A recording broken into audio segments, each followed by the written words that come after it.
Exa and I are hosting because day 43 is otherwise engaged. I think we're live, but someone can confirm. Yeah, same live. I'm not seeing it on the YouTubes yet. Let me just give it a quick refresh, and we'll see how we're looking. And if that's live, I'll hit the intro. I'll hit the intro. We are live. Okay, here we go.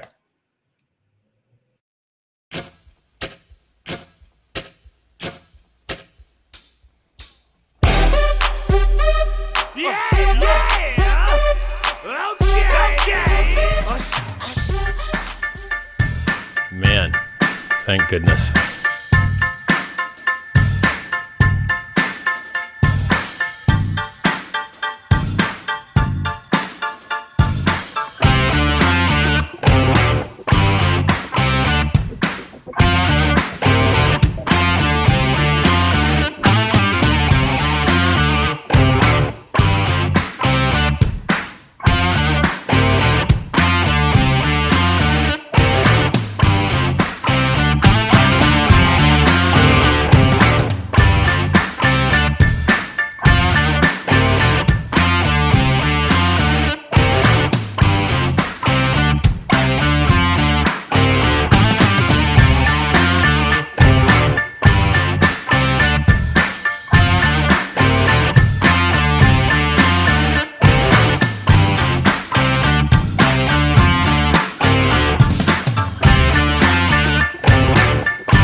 That is a very long intro when you're waiting to say stuff.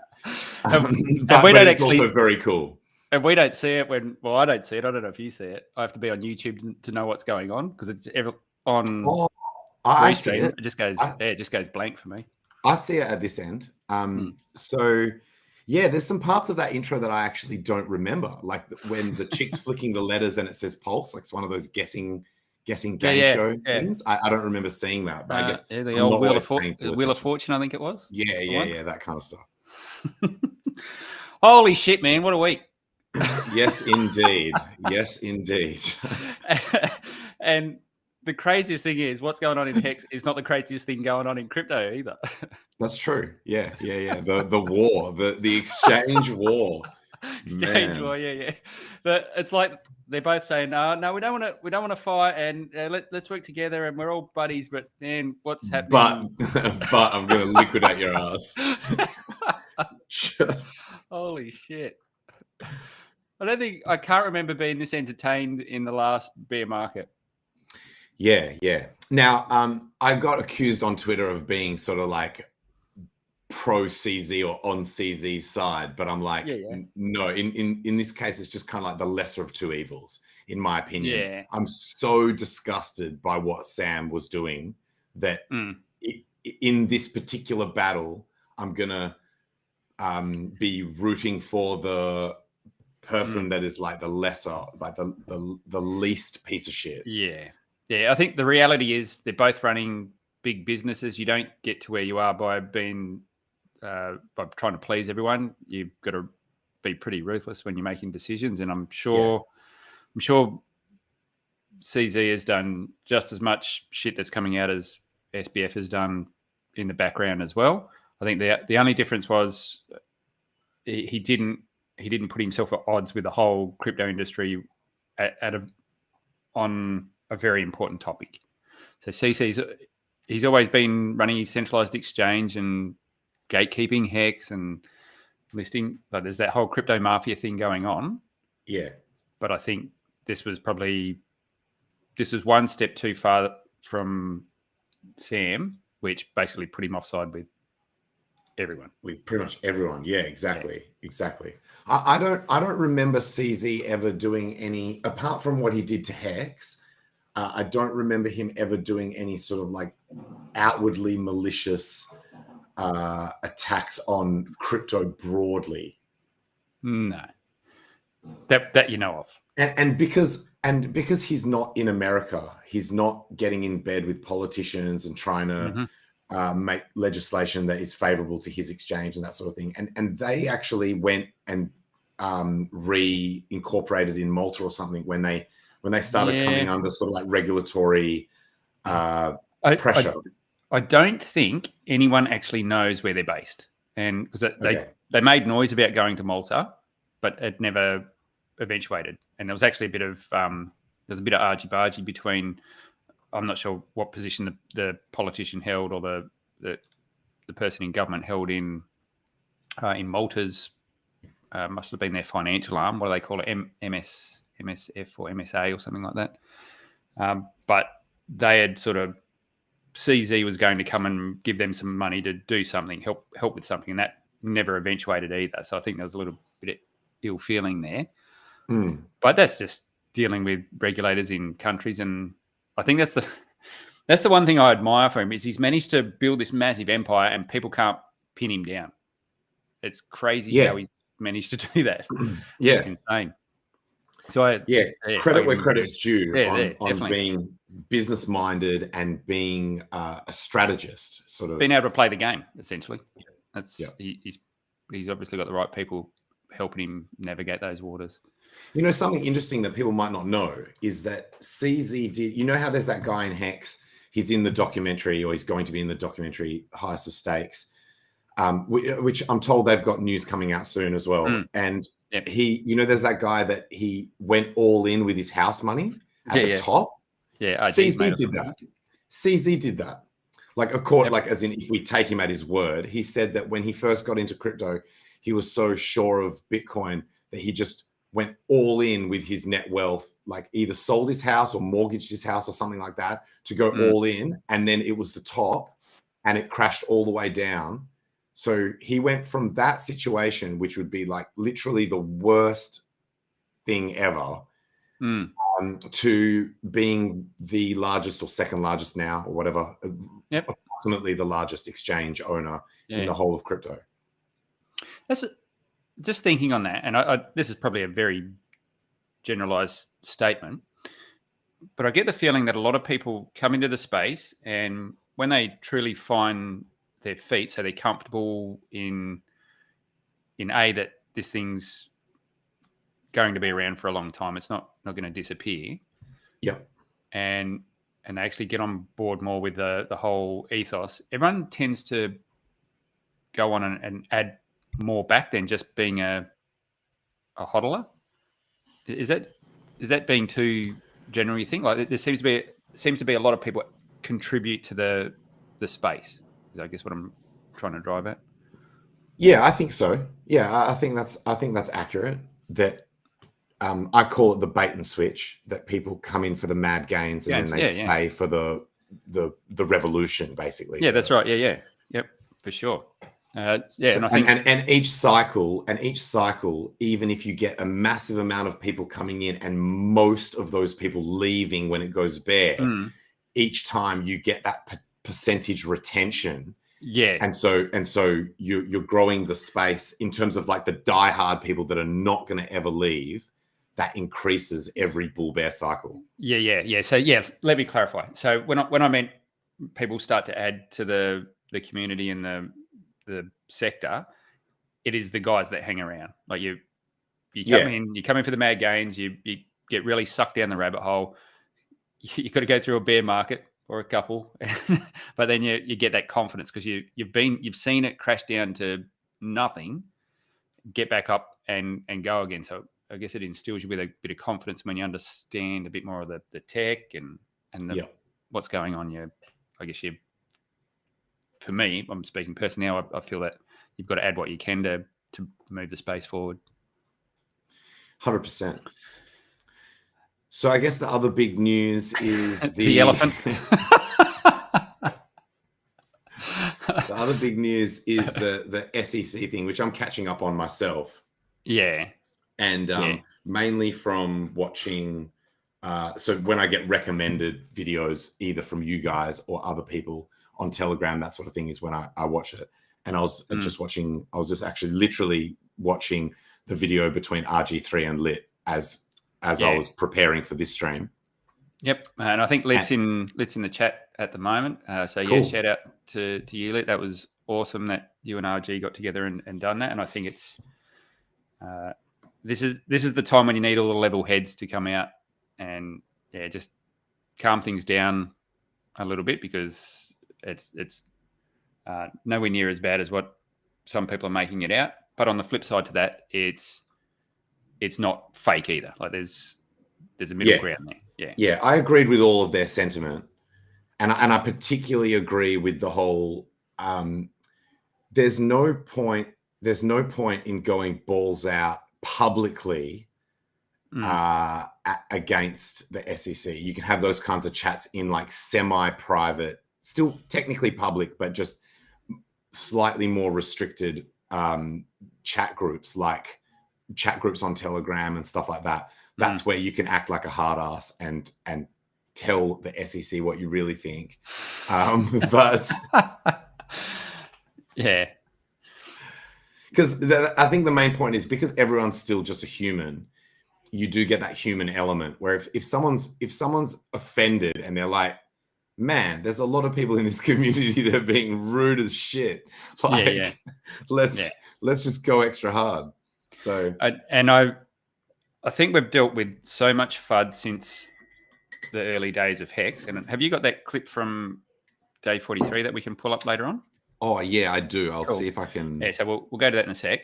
But yeah, so we've dealt with waves of FUD since the very beginning. And I must admit, when it first dropped about the SEC inquiry, I immediately went to combat FUD mode and was asking people to prove it, and it sounds like bullshit. And so I was definitely in that camp. And I think in this space, you just learn to have your bullshit radar dialed up to 11 all the time, because most of this 99% of the shit you hear is fake or on a spectrum of fake. So, but now obviously it's very clear that some people have been issued, and we personally only know of one, and it seems that Lit and RG were only aware of one other person as well. And I can totally understand that if you were someone that had received one of those, and particularly if you're not really doxed, you've just got a handle or something like that in the community, you probably don't want it widely spread around, and you don't want your details pushed around. It's your private business. So totally understand and respect if there's others that have been issued one of those and don't want to come out and let other people know. It's totally fine. I think you've got to respect people's privacy. Oh, wow. That shares immediately. I didn't realize that. So not because normally when I share, day 43 has to turn it on and make it come up. But here we go. So I think the quality of this is a bit crap. I think the video quality is a bit crap. The audio is good, and I think it'll get the point across. So you tell me if you can hear it, and then we need people in the chat to also say, because I'm not sure how the audio works with like these external source things. So I'll just press play and we'll see. No, I can't hear it. Just be careful when you put it on. Sometimes you get the feedback. But Oh, okay. Oh, sorry. Yeah. Let me make sure. Oh no, I've got headphones on, so that should be okay. And so does the audio source not come through with it? So you can't hear when that plays? I couldn't hear that, but maybe I think there's a button you've got to, when you share, you've got to say share audio or something. Well, on my end you do. It might be different if you're driving the bus. All right, let's see. You're doing a good job, man, because I wouldn't know what buttons to push. Oh wait, yeah, here we go. Edit. So now I'll just turn that off. Oh shit. Remove source, and then we'll add that back in. Yeah. So Sammy's just in chat saying she knows of 3 who've been issued, and one isn't an influencer, just a hexagon. Which is, so I don't know how this has been weird. determined. Yeah, it's a little bit random. So, but yeah. Totally up to those guys to whether they want to come forward and let other people know. If not, totally cool. I hope they they get the professional assistance they need to navigate the waters pretty quickly and efficiently. So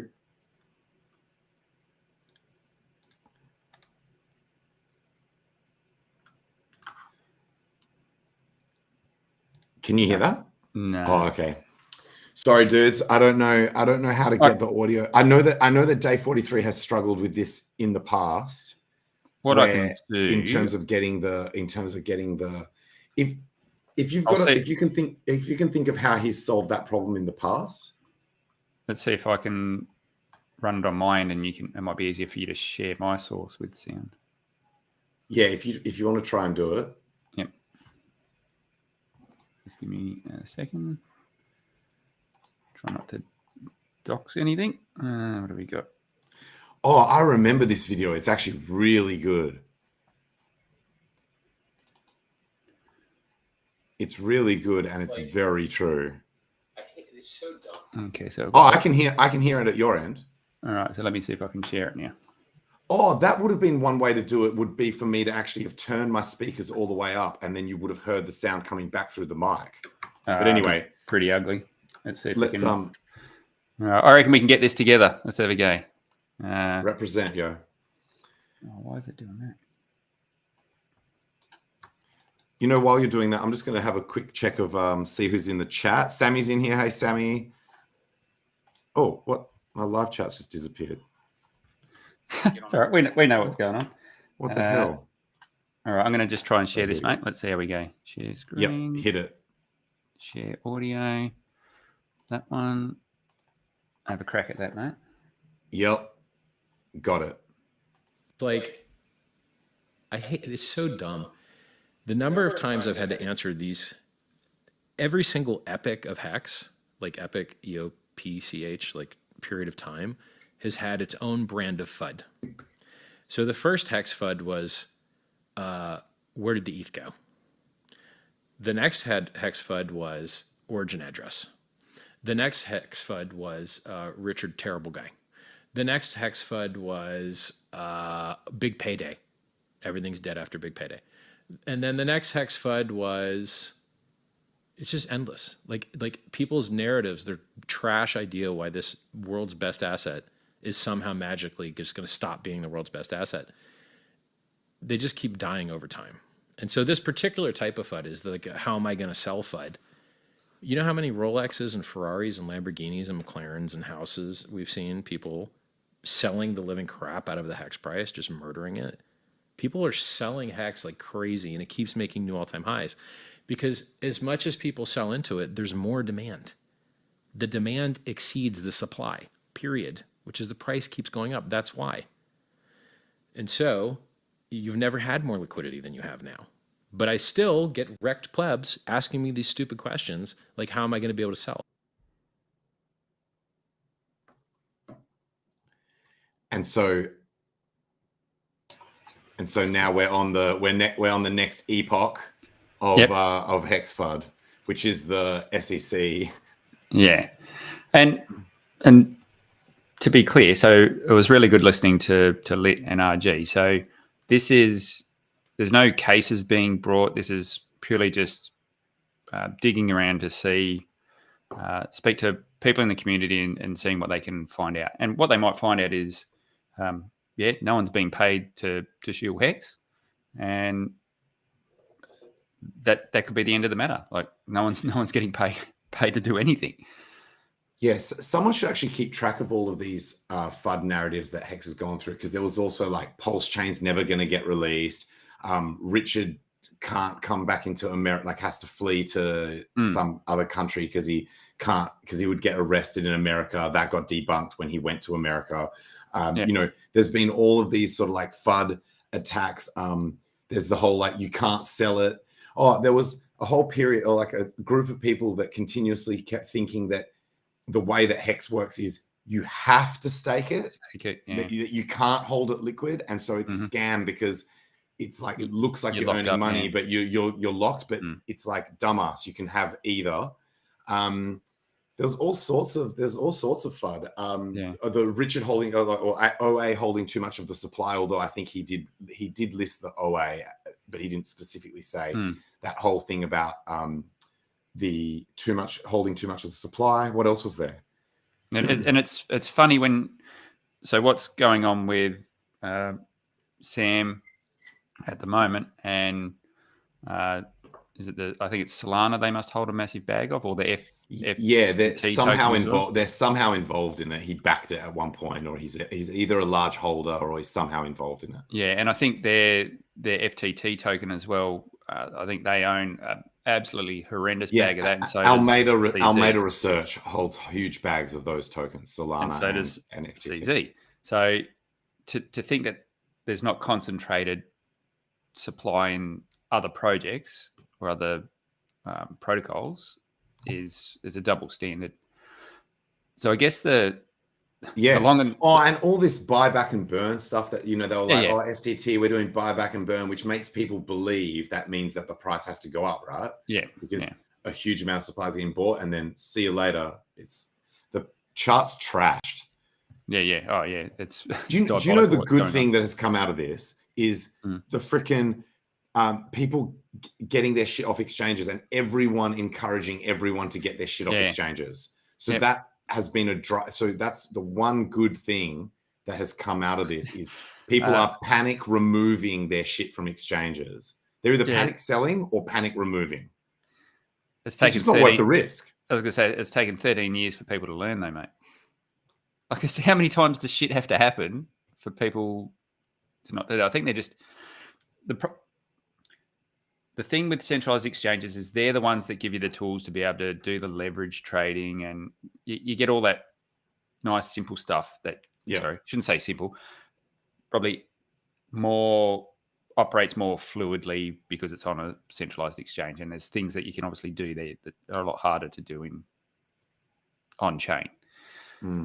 But then people slowly just keep getting lazy and leaving shit on there, and it's all the degenerate stuff that's taking place. It's going to happen time and time again, unless people start using the technology for what it was made for. I just wanted to pick up on one thing, because you rattled off a whole heap of hex FUD things then. And in my mind, there is one guy that has perpetuated every single one of those items. Yet the community still keeps going back for more engagement with him. And that's Mr. Eric Wall. And he has been, like, he's funny and he's an awesome... He was the one he started the one about Richard not being able to go to America. That was he originated that narrative. Yeah. So like, I get that he's good at trolling. He's funny, and there's always an element of truth in what he does. But I'm just, at this point, I think he does more damage engaging with him than he does add value. Do you know what I think the problem is? He's just likable. Like, I like the guy, even though he's saying shit that I hate, but I still like him. It's really weird. It's really weird. But I think it just that's his whole gig is trolling, and he doesn't just do it to the Hex community. He does it to a number of different communities. That's his thing. But I just, at some point, you've got to just go, come on, guys, like, do you really want to keep engaging with this person if there's guys dumping 80 million Hex, market selling 80 million that Hex. Was savage. And that, I can't imagine that was planned. That's got to be from the FUD of it. Like, no one else just does that. I saw the funniest tweet. It was like, quick, we need Greta back. These dolphins are dying.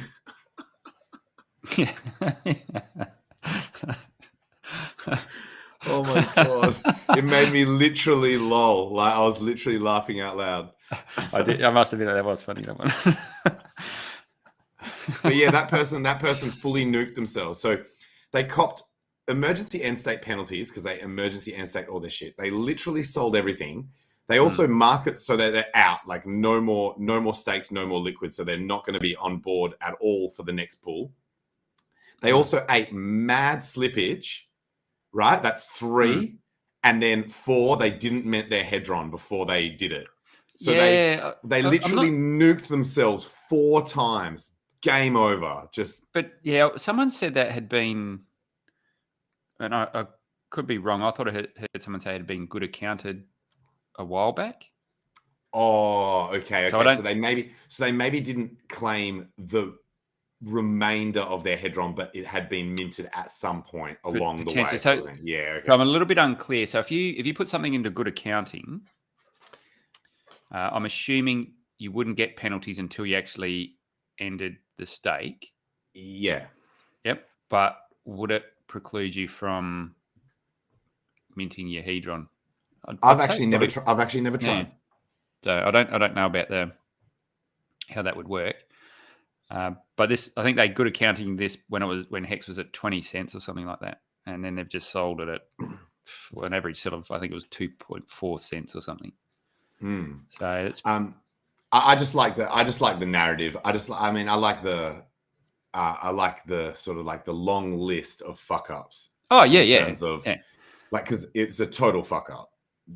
And all the stakers benefit from that as well. So And do you really need to sell all, like literally take yourself down to zero? Like, I personally have a policy of never sell none, never sell all, right? Yeah. That's and I know, like, I've been breaking that as I've been dumping bags into Hex, because I've been like, I've been actively over the last few weeks, I've been actively dumping, but that's subtly different, because I perceive that if we turn bull, so I don't think those other coins that I was bag holding are going to perform until we turn bull. And when we turn bull, Hex and Bitcoin and everything's going to be going up. So, and I think Hex will get up quite hardcore. So I was like, there's no point me holding these smaller bags of all this other nonsense. But typically, I think it's a good strategy to when you like, if I had been in that person's position with a bag that large, there's no way I would have sold all of it. Like, even just keeping a very modest amount, like a mil, like just keep, not a mil Hex, not a $1 million worth of Hex. What if you kept 3,000 T shares still? Yeah, or like a small number of T shares, or someone saying they do have another wallet linked to it with 3K. I'm assuming they say shares, but I'm assuming they mean T shares. So they only all outed on that particular wallet. That's something I didn't actually think of. Yeah, that they could be a multi-wallet. Okay, so they decided to just exit that one wallet. Yeah, so 3K T shares, you're still a dolphin at that point, aren't you? I think is it 1K T shares makes you a dolphin? Is that okay? I think it's like a dolphin back from the dead. It's like a zombie dolphin. It's a zombie dolphin. It just like. But I'm sure you think it got strangled out by a plastic bag, and now it's back. Like, its soul is just in a different dolphin. So I can't confirm any of that. I don't know whether it's true or not about plastic bags and dolphins, but we'll find out. But yeah, and I think there's a few other people that are dumped as well. So the FUD gets hold of a few people. So I think you've got to have that level head. And we watched a video. We have gone through so many different waves of this, and I've got to be honest. This one, I was like, oh, something else again. Like, it honestly didn't bother me. I mean, that was a panic sell. Like, that counts as a panic sell. Oh yeah, you sell that much in a sync, like immediately. They obviously thought it was literally gonna. Maybe they saw the SEC thing, and before like taking any time to work out how threatening that actually is. Yeah. They decided to just not, like, shoot first, ask questions later. It could have been strategic as well. They could have thought, okay, I could sell. Price is going to tank, and then buy back lower or something. Yeah. So you don't know what people's motivations are. Might have just brought a house. Who knows? But yeah, so it just seems a little bit coincidental that the timing of it. I'm going to share a chart that shows what we're talking about in terms of the price action, but also interestingly, so I did not tailor these lines, and I can prove this if I could go to old streams and show that these lines have not been moved in terms of these support lines, these green support lines below, right? And the reason I chose them is because this was a local high here, and then this was also a local high according to this wick. So these lines haven't moved. And maybe I adjusted that one when this bottom started forming, right? Because here there's a bit of flexibility into where you could pick that support line. But here, definitely not. There was like, this is the top according to the closes, right? So this is on daily candles, by the way. And what you'll notice is we had basically been bottoming and finding support multiple times at this level. And it's actually the level that the price is on literally right now. And the wick from that 80 mil or 75 mil sell literally took us down, probably because of like people having limit orders in place and that sort of thing. Literally went down to that level. Like if I zoom in here, you can see here this was acting as the floor, the support level, and then boom, like literally tagged the other support level at just over 2 cents, and now we're literally bounced straight back up. So hopefully we can actually find support again on this level at just over 3 cents. Yeah. I think what's impressive is the speed with which it was brought back up. Oh yeah, it got 8 back up. It was less than 20 minutes, I think. It was you know, and in fact, even on the 5-minute candles, the lowest close is about this level here at about like 2.8 or 2.9.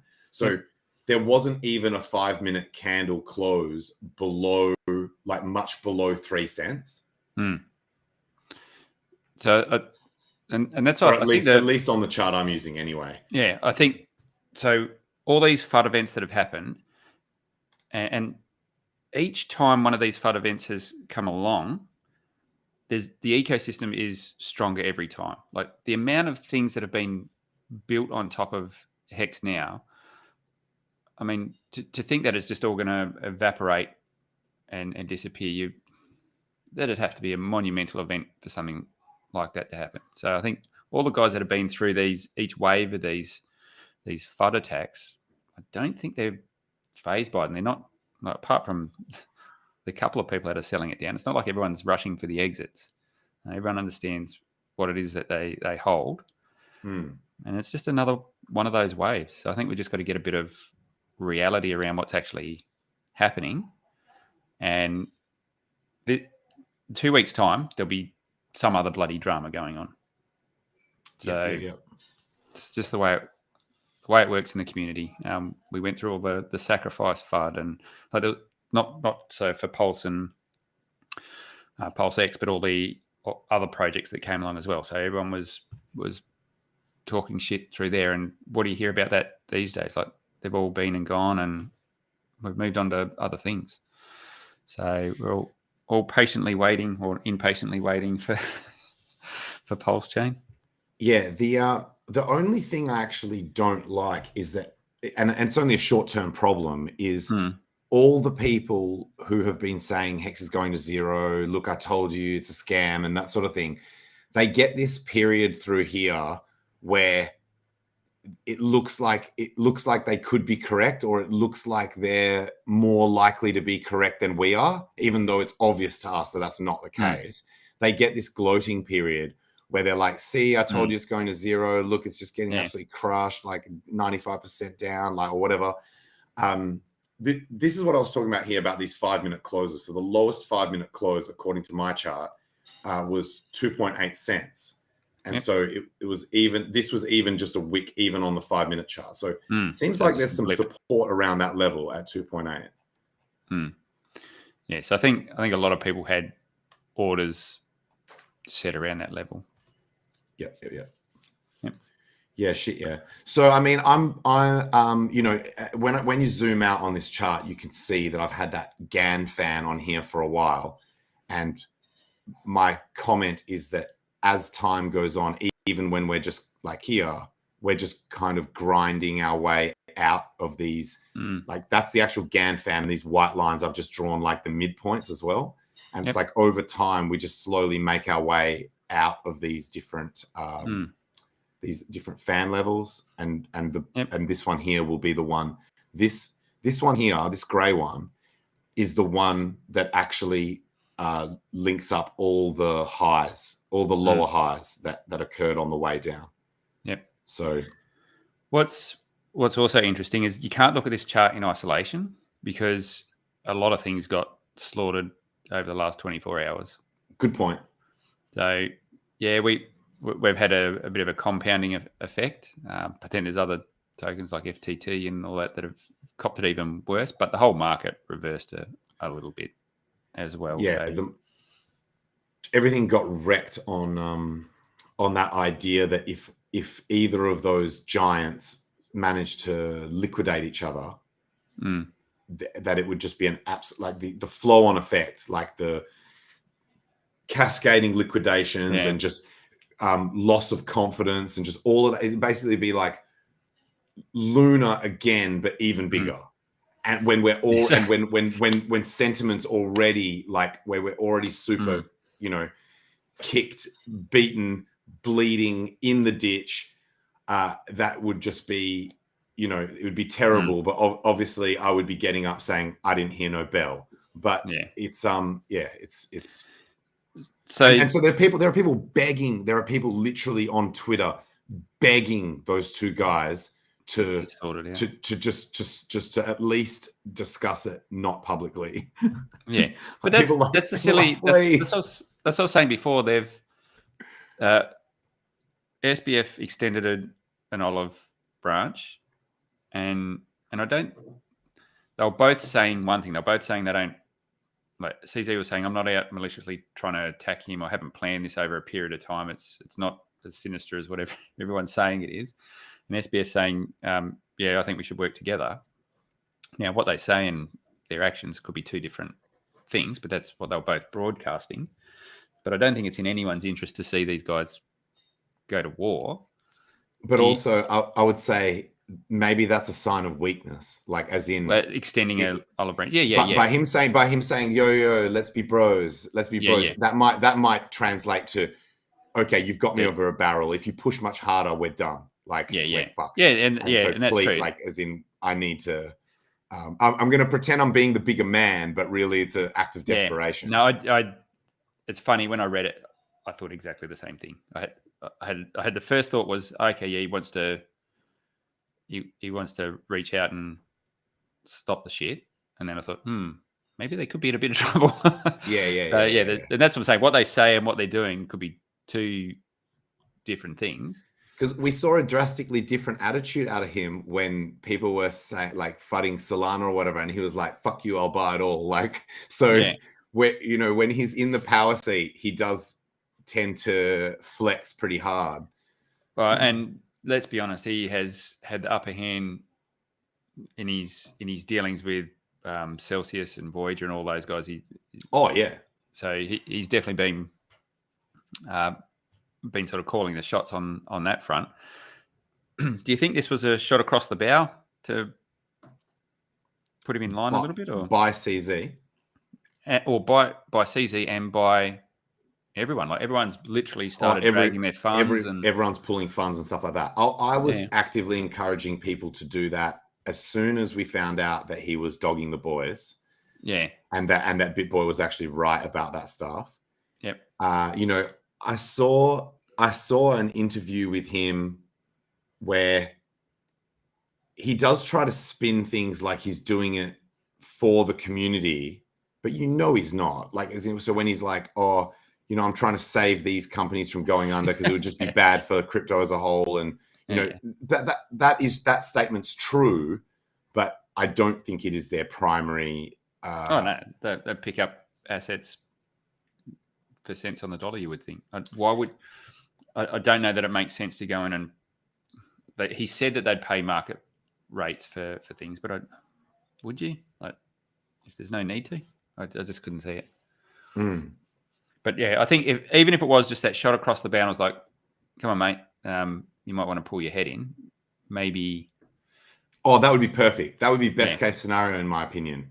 Yeah. So that he stops dogging the boys, and then CZ pulls back, and then so that nothing collapses and everyone can, and also people will have, people are slack. So if they've already pulled their shit off exchange, they're probably going to be too slack to go to the effort to put it back on. So that would be an amazing outcome. Actually, well done for thinking of that. Sure, shit. There's definitely lasting damage that's been done to their brand. So even if they get their shit together, there is people that will just, out of principle, never go back there.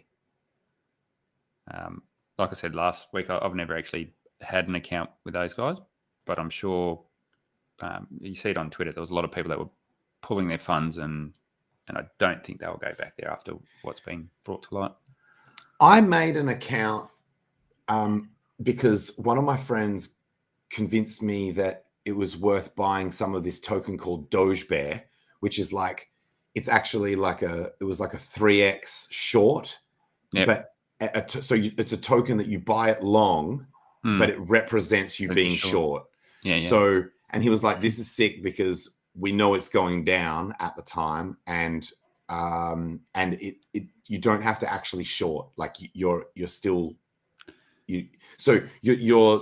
risk is limited by the fact that token that you bought can just go to zero. Like if you can't do that shit where you actually lose more money than you. So was it specifically shorting Dogecoin or? Yeah, that one was, but they had all sorts of ones. They had they've got all of those bear tokens are basically tokenized shorts.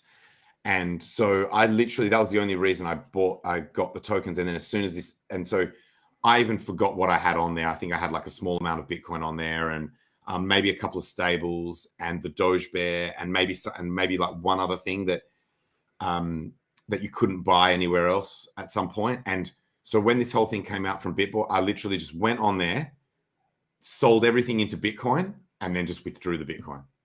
Yep. So yeah, but it wasn't huge dollars. Like, I don't leave massive dollars on exchanges anyway. Yeah, no, likewise. I've got a few comments ticking past. We probably should. Oh yeah, let's do comments. Let's do. Normally we have Day 43. He's popping them up on screen, but we're a little bit slack. Oh yeah, that's right. Okay, I don't have to look. You can tell we're not that organized. Over here, sick. Yeah, I was going to go to my phone to get the Oh wow, that's a lot of comments. Yeah, there's a lot. So while you're sorting through that, I'll put out a request for a few more comments as well, and we'll just get the feeling in the room.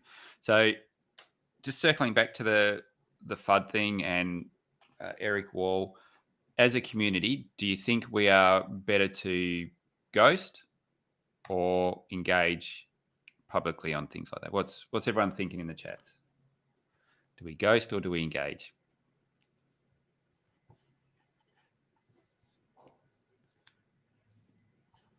Okay. I'm thinking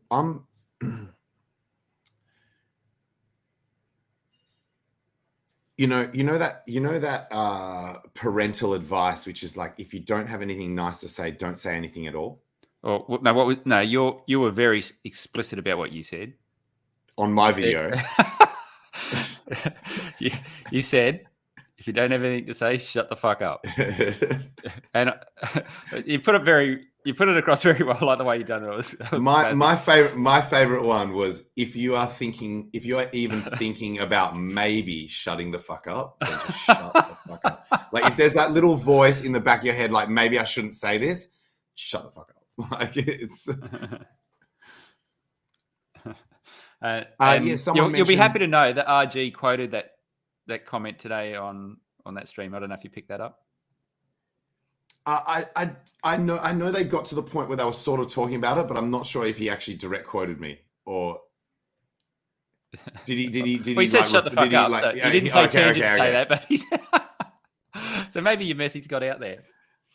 Well, I mean, some people sent me a video of Richard Hart saying "shut the fuck up" about people, if they don't understand, that thing, if you don't understand why your coin is in the top 10, then you need to shut the fuck up. If you don't understand how businesses are run, how to deal with competitors, how to how to market your product, how to make sure that you're competing correctly against competitors and stuff like that, then you need to shut the fuck up. So it was Richard actually had the first video where he had like the multiple telling people to shut the fuck up, but it was subtly different reasoning. But yeah. So we've got. So apparently, there's some kind of red moon. There's some kind of blood moon in Australia at the moment. Yeah, we've got a full eclipse tonight. So I hope I don't miss it while we're on stream, because I don't think they come around too often. So I wouldn't mind getting out and checking that out. How many hex influence have received it? I don't think anyone's got a. Some people that still think this isn't real, I'm pretty sure it's real. Briz, you sure? Like I don't think you can say it's not fake anymore. Like, we've had people put their hand up, and I know that some people haven't come forward, like we said, but the fact we've got a few, I think it's been confirmed from what I can understand. So, I was, like I said, man, I was exactly the same as you. I was like, no, this is bullshit, because we've just dealt with it so many times before. This is an interesting theory that it's that the reason that they're doing it is against Pulse and PulseX. But that wasn't. Actually, there wasn't. Do you know what I mean? You know what I mean? Like starting to inquire the shit so that to try and understand it more, because it's the same community and that sort of thing. Maybe. Like, I'm not saying this is definitely correct, but it's an interesting theory. Yeah. I saw Eric Wall say that Richard will use this as an excuse to not launch Pulse Chain, and I'm just like, oh my god. Yeah, and that's what I'm saying, guys. Like, why the shit that he stirs up? I just don't know that it's a net negative. Talking to the guy, like, as funny as he is and all that, like, just the shit he spreads in the rooms he starts. I don't know if it's worth all that effort and energy. It just fuels his fire, and then everyone else jumps on the bandwagon. So I just don't know that. Yeah, I don't know that the payoff's there to engage with him. Yeah, agreed. I just went to check out the window to see, and I can see like quite a red sky. So that's definitely doing that thing. Cool. How many hexagons does it take to do a stream? I don't know. You get by with one, don't you, mate? You keep everyone entertained when your channel's not getting banned. I enjoyed a tweet from Sammy where someone was crying about some shit about to do with hex or the subpoenas or whatever, and Sammy was like, "Do you need a Kleenex, bitch?" Actually, Sammy had a nice little interaction with Eric and said something about dog shit or stepping in dog shit or something. And I got to admit, his comeback was funny. And then Sammy followed up with another blast. But well, there is a bit of comedy in all of this, but so I can see the funny side of it. But yeah, I can. Oh, I mean, there's more to it than that. I would love to see FTX get, like, as in one half of me would love to see FTX, the exchange, get liquidated, like, and just fall a giant, and learn that lesson that even the one that is like, because since Gox, we've never had the largest exchange go down, and with Gox it was the only exchange, right? So there's still, I think the reason why people still have stuff on exchanges is because they believe that there are some exchanges that are quote unquote too big to fail, or that, you know, they've got so much money that they'll just bail people out if there's a hack or whatever. They'll just pay everyone, which we have seen some exchanges do. Yeah. And so this would be, so I would love to see it from a lesson, and also to take out the biggest threat in terms of centralization, and also this nonsense that he's doing now with regulation, with regulators. But my bags would hate that. Like, as in my financial position would hate that to happen. So hell yeah. It's a bittersweet kind of scenario that's playing out. But do you think, like, the failure of Celsius wasn't enough of a red flag? Like, and big players like Simon Dixon, like, those guys have been around the traps for a long time. They're all embroiled in it. Yeah, they got smashed. Well, the weird thing is, you would have thought so, right? Like, I would have thought so. Motherfuckers still got their shit on exchange. Oh, I had an interaction with someone on Telegram where they were talking about, I think it's Nexo or something.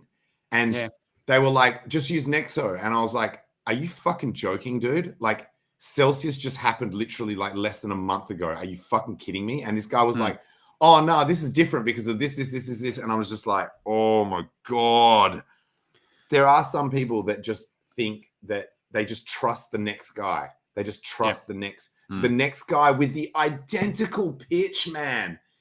It's just a different face with the exact same story, and they just immediately believe it. Literally in the aftermath where the thing's still melting down. Like it's not like it's so far in the past that they had time to forget. It's literally while it's still happening, and they just buy that shit.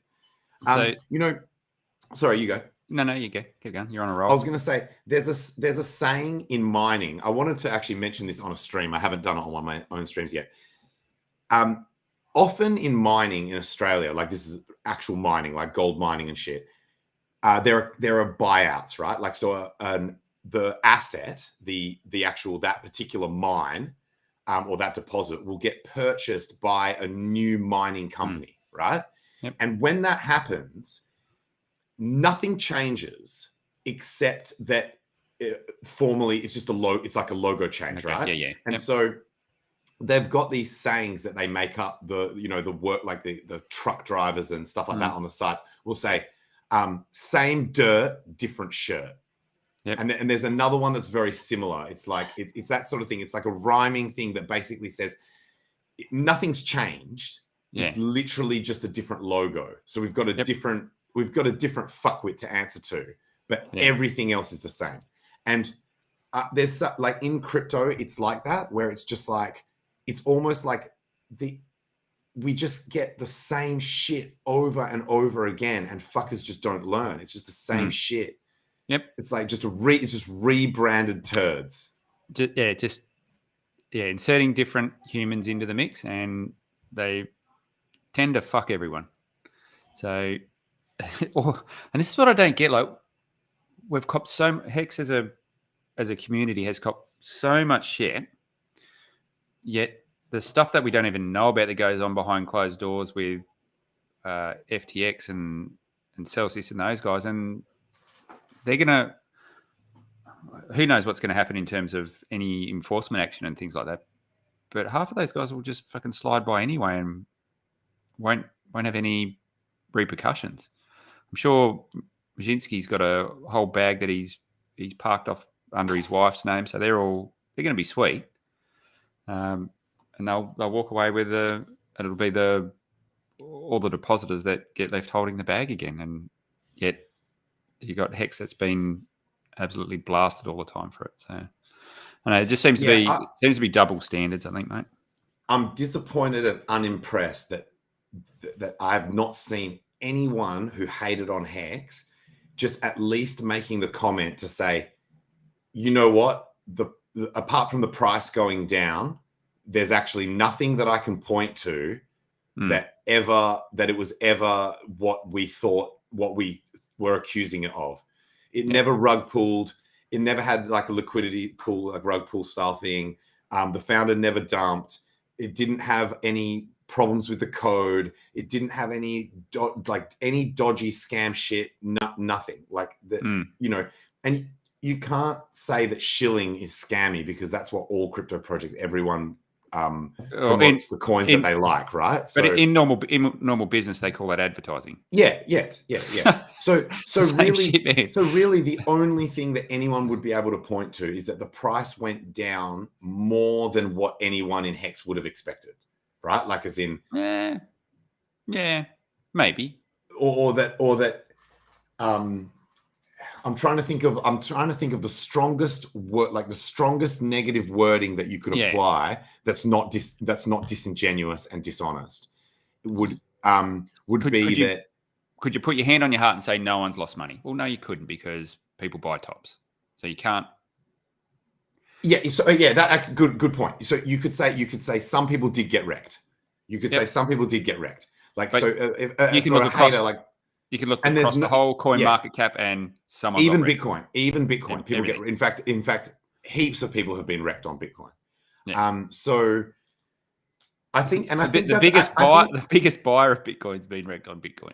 I think that is the strongest negative accusation that anyone could make against Hex, is that the price went down and some people got wrecked.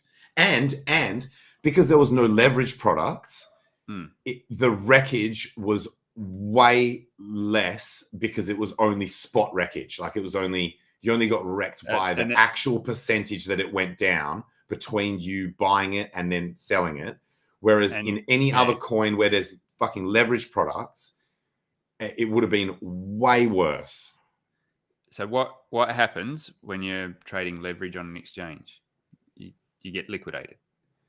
So you actually get liquidated out of your position. So even if the worst thing is that someone brought the top and is holding it now, yeah, they're down. But have they been liquidated? No. That's right. Yeah, you didn't lose it all. Like you didn't lose it all, and you could argue that you can hold through the dip.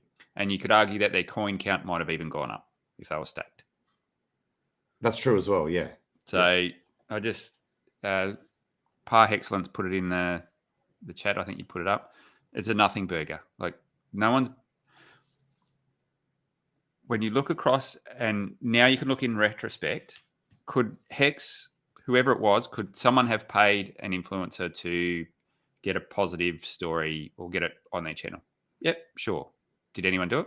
Not that I'm aware of. So none of the main channels paid anyone to do anything. I think the only small thing I think ever happened was someone might have sent BitBoy a bit of dust, is my understanding. So that's probably the only time someone's received a donation for here's a little bit, try it out sort of thing. But I don't think anyone's paid for, that I'm aware of, no one's paid any of the influencers anything. So if I think that's what they're trying to drive at with this investigation is, okay,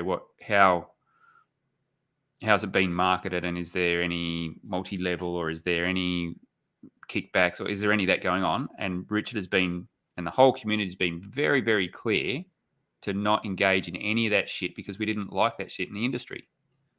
So it was interesting listening to Lytton RG. I mean, even Hexo, who does all his thumbnails and things like that, never received anything from him. So I think Rich has been very, very, his intentions have been very deliberate in making sure that no one's ever been paid anything for doing anything on Hex. It's all people doing it off their own back. So I think I think it's actually going to, when we come out of this, regardless of whatever happens, what's this? Just tweeted. Hex Machine reckons RH just tweeted and we're all good. Yeah. Let's see what he said. I was just going to say the comment I pulled up before about Eric Wall saying this is the dumbest idea ever. I think that clip is taken slightly out of context because he said, like, people have clipped that and have gone, this is the dumbest idea I've ever heard, making it sound like he's saying that about Hex in general. But I think it was just part of their dialogue. I don't remember exactly, but so 24 minutes ago. Okay, here we go. I'll share this up. But sorry, Jack, so you can keep talking what you were talking about while I pull this up. I don't know. I was rambling about something. I was probably on my soapbox again. So I think what I was going to say is that at the end of all of this, I think we will come out. There'll be nothing untoward found, and we'll be squeaky clean, and that will hopefully shut everyone up for a little bit longer till the next round of FUD comes on whatever it is. Yeah. You actually, you know what? I was thinking today, relative strength. These things that have happened are actually, like, I don't think that it's that bad, but I'm like an OG. So, but for most people in crypto, these are pretty massive on the FUD scale, right? The two biggest exchanges warring against each other, potential liquidations of FT. It's fucking crazy, man. It is. Subpoenas getting served and shit like that, specifically to do with Hex. Yep. I look at the chart and how fast it rebounded off that massive sell, and I'm like, I think that shows relative strength given this scenario within crypto. Oh, hell yeah. Within crypto. I think that's actually strong. Like, obviously it's been the talk of the town over the last couple of days because it's sort of come from left field and everyone's been defending online and it's sort of obviously big news at the moment. I think it'll die away just as quickly as it came. And for me, it's situation normal. Like, just keep doing what you're doing. Like, this is still good. No financial advice. I picked up a bit of HEX. When you see fear events like that, do the opposite. So do what you want to do, I should say. Don't follow what I did. Yeah. But so I do agree with the fact that if you are going to choose to follow that idea of buy when there's blood in the streets, then this is the sort of zone that you would be looking to do that, right? Like, so the choice is yours in terms of how you do it. But if that's your play, like if that's your, don't bitch out of your strategy when it presents itself, right? Like, you step out of the house, there's been a drive-by, there's blood everywhere. That's the time to be buying streets. Bad analogy. But you got into HEX for a reason. Has that reason changed? Like, what did you see what was it that was the trigger point for you to get involved? Has any of that changed? If it hasn't, it's situation normal. And everyone that's been in crypto for any length of time has had to watch whatever they're holding get absolutely smashed. This comment here from Doz is very interesting because basically the way that Richard managed to predict where the ETH top would be and the Bitcoin top as well, in a sense, was looking at previous cycles. And so, and that one's particularly with where the ETH top was, he said that was timed based off what happened in the previous cycle. And Doz is saying that in terms of high to low, we've done the time. Yeah. We've absolutely done the time. We've done the time pain. Yeah, for sure. And I don't know whether you're looking at this tangent. I assume you follow it pretty closely in terms of the Bitcoin chart. Like, that's showing all the signs of well and truly being a bottom. Now, could it go lower? Yeah, sure it could. Got to hedge everything you say. But it looks like probably within the next 4 to 6 weeks, we might see some of the moving averages cross up. And I think it's the 21. So on a 3-day chart, you got the 21 moving average, and I'll have to check on mine whether it's a 50 or 200 that I'm putting it up there against. But there's this one, every time these two lines cross, it's marked the very bottom of the cycle, and from there it's up, and they're about to cross again. So yeah, I know there's a whole lot of shit going on in the world, but I think this is peak FUD and peak fear, I think, at the moment. Ivan on Tech made a very interesting point where he said, I'm paraphrasing here and putting my own terminology in, but this is fucking clown world, right? At the moment, it's like, everything's like the opposite of what you'd expect. Good is bad, bad is good, up is down. It's like war is peace. Like it's all like democracy is tyranny. Like, it's just they've just totally changed all the wording of everything, and also everything just kind of happens almost the opposite of what people would expect. So he's like, it's possible that because everything's so bad, it's actually good. Like that's it. That's when everyone feels like it is shit. Like when everything has bottomed out and you feel like the world is just going to keep getting worse, that's a fair sign that you're at a pretty bad place already. So, yeah. And his example was to do with how if things get bad enough in the economy, then they have to print. They have to print. And then everything runs. So it's kind of like, all right, well, the thing that people are pointing to for their uncertainty to buy this crypto bottom is they're like, oh yeah, this would normally be a great time to buy crypto, but macro's fucked. But macro being fucked is the reason they're probably going to print. So that's another reason to buy. So it's like, I guess. But that's the same at the top of the market as at the bottom of the market. It's always at this time it's different. So at the top of the market, everyone thought we were going to 350K because this time it's different. We're in a super cycle where, I think that thesis is what fucked over Three Arrows. Obviously they were overexposed on the Luna side of things, which was probably the catalyst. But they were of the belief that we're in a super cycle. So everyone brought into that this time it's different. It's going to keep going, and we could be now on the polar opposite of that, where we're at that absolute trough, and it's like no, it's just we're just going to keep going down to the center of the earth. Like that's how everyone's feeling, and they're saying this time it's different. But maybe the charts have bottomed for crypto, and maybe we'll go back up. Who knows? Heaps of people voted for ghosting, by the way, on ghosting on Eric. Yeah, I think I'm at that stage again now. Like I blocked him and then I unblocked him because I genuinely enjoy some of the commentary, but I think now it's just like he's proven it. I think it's a net negative.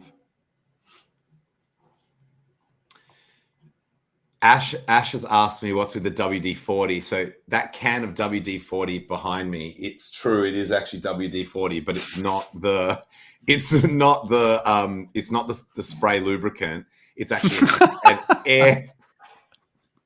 It's an air duster. It's an air duster that's just made by the same brand. So I use that to spray out the dust out of like the fans and the shit in the computer.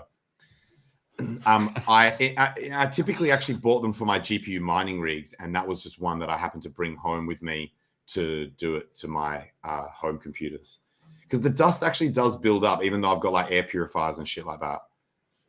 So you don't have to answer this question, but so you've got a few mining rigs. Have you got them off site somewhere so they can scream their head off? Hosted somewhere? Yeah, they're not at mine because I don't have solar here. I'm running them on solar. Oh yeah, so they're at a different location. Yeah. Is it actually worth doing it? No, hell no, hell no, hell no. What? Like not from a finance. So definitely not from a financial point of view. Yeah, just to support. Because particularly not if you're in Australia, and paying regular electricity prices, which are huge on relatively globally. Yeah. I've got a small Bitcoin miner, the GPU mining rigs, and I've also got a helium miner that doesn't actually use much power. And there's one other thing that I'm like mining or pseudo mining sort of thing. Oh, Chia, which is also not power demanding. So with the GPU mining rigs, when Ethereum switched to proof of stake, I pointed them to ETH Classic because I already had in the operating system, I already had it set up. So it was an easy thing. It was just like one click. I just went switch back, like, because I'd mined ETH Classic in the past. And then eventually I went to the effort of setting up to mine Ethereum proof of work, the fork. And so I'm doing that as to support the network. It's not profitable. It would not be profitable if you had to pay for electricity. And it's probably not even the most, but obviously because I'm mining with free electricity, it can't be unprofitable, but it's not much. It's fuck all money. It's like fuck. It's actually fuck all. You do. So Richard claimed this, and I already knew this. I didn't learn this from Richard, but he reiterated it, is that if you look historically, you almost always do better if you take the money that you're going to invest into mining equipment and just buy the coins. And then if you also were to take your electricity bill and then keep buying coins. DCA you're basically DCAing. So you have that initial capital that you use to buy the coins, and then you would be DCAing with electricity. All right. So while we're on this subject, and since you're a bit of a BTC maxi, so what I see play out every cycle, and I think the BTC maxis think this is a good thing. So you see new miners come in, last a cycle, then as soon as everything pairs back, they go bust. And the way it's framed from a BTC Maxi's point of view is, no, that's good. It means that it's super competitive, and we've got it's not centralized because we're new players coming in all the time. But I think these guys it's not affordable to run the fucking network. And I think they just get too excited on the way up because it's going up so fast. They're like, let's expand really quickly. So I did hear a podcast recently where they were talking about this, and he was basically saying that it was a mining company that's been around for a while, and they said they are very cautious with how quickly they expand in the bull market, and so it's, you know how traders and everyone in crypto does that, human emotion comes into play on the way up where you do buy in, and it even happens to me after this many cycles. I still get you still get your human emotions factoring in. So he's basically saying that so with mining, it's even more dangerous than other things in crypto to be impacted by that FOMO. Yep. Because it's such huge capital investment that basically any miners that come in and are not like really level-headed and conservative and assume that there will be a massive crash at some point are going to get wrecked. So you see a lot of people, but then that equipment gets bought by for cheaper rates by other either domestic miners or other mining companies. So and that's exactly what I'm saying. So someone picks up that old hardware, then they go and get fucked over. Like they go do the same thing. Like there's this constant churn, and people think that's really good because it's competitive. And to me, it screams like it's not a profitable thing to do. Like, so why are people going to continue to do it? I'll tell you something that they mentioned in that podcast that actually adds to what you're saying in terms of like, so this is me going against BTC is the miners that have been successful have got larger and larger and larger to a point now they're definitely unable or very, very impractical for them to move location based on things like electricity costs, if the political environment changes or something that it's no longer a good idea to be, China banning it or what. That's an extreme example, but you know what I'm talking about. And so they get to a situation where they actually have to just switch their shit off and wait rather than trying to move it around, which is one of the things that the proponents of Bitcoin say, oh, look how amazing this is. The Bitcoin mining can just like chase the stranded energy and chase the thing and chase the political environments that they're going to get the most favorable relationships and deals and things like that. And so increasingly that's becoming not the case anymore as those miners scale up. Yeah, right. Yeah. Because you set yourself up next to some hydro or something like that, and you built out so much infrastructure. Yeah. Yes. Yeah. So for various reasons, including stuff like that, it becomes increasingly difficult. So be interesting to see how all that plays out. It's got to be getting less and less profitable over time. I think, yeah, and then there's this argument that people have about whether the price follows the profitability of mining or whether the profitability follows the price, right? And it could be either or a bit of both. So that you need, because if mining becomes very profitable, then they don't have to sell as many of the coins, and then the price goes up. Yeah, and so I think you're right, and I think what happened a lot this cycle is a lot of large scale miners raised capital just so they didn't have to sell down their Bitcoin. So they wanted to acquire Bitcoin, or there might have been institutions that wanted to buy virgin coins and things like that. So there's obviously a market for the virgin coins as well. But I think a lot of them took on debt or raised funds, whether it's debt or equity, and now things are in the shit. They've still either they've got to sell or they've got to pay. In some cases, they've got to pay that debt, or everyone's sitting on a lot of losses that have invested in those companies. Yeah.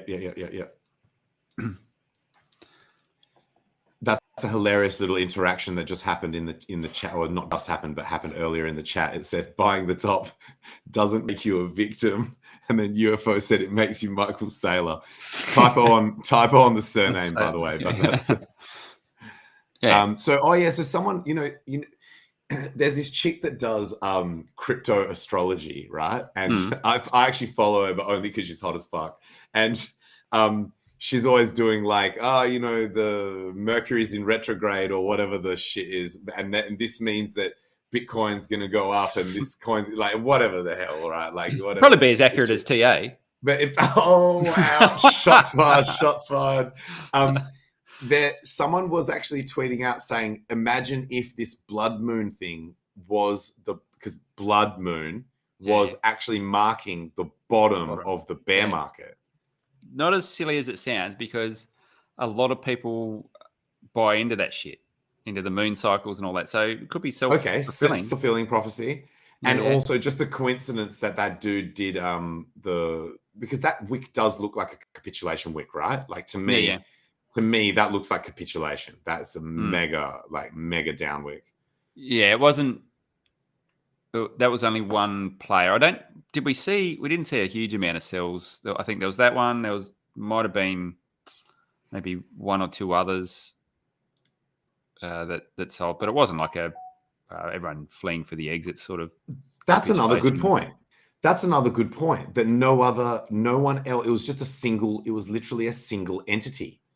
So effectively from if you're looking at like the movement of the community, or like the actions of the community as a whole, would you ever take one data point and be like, it's meaningless? It's meaningless. It's one person selling. Yep. So it just looks significant on the chart because that person that had a massive bag in that wallet. Yeah, that's right. Yeah. And that's the only reason. So I think that's another good point that I didn't think of, that is actually bullish.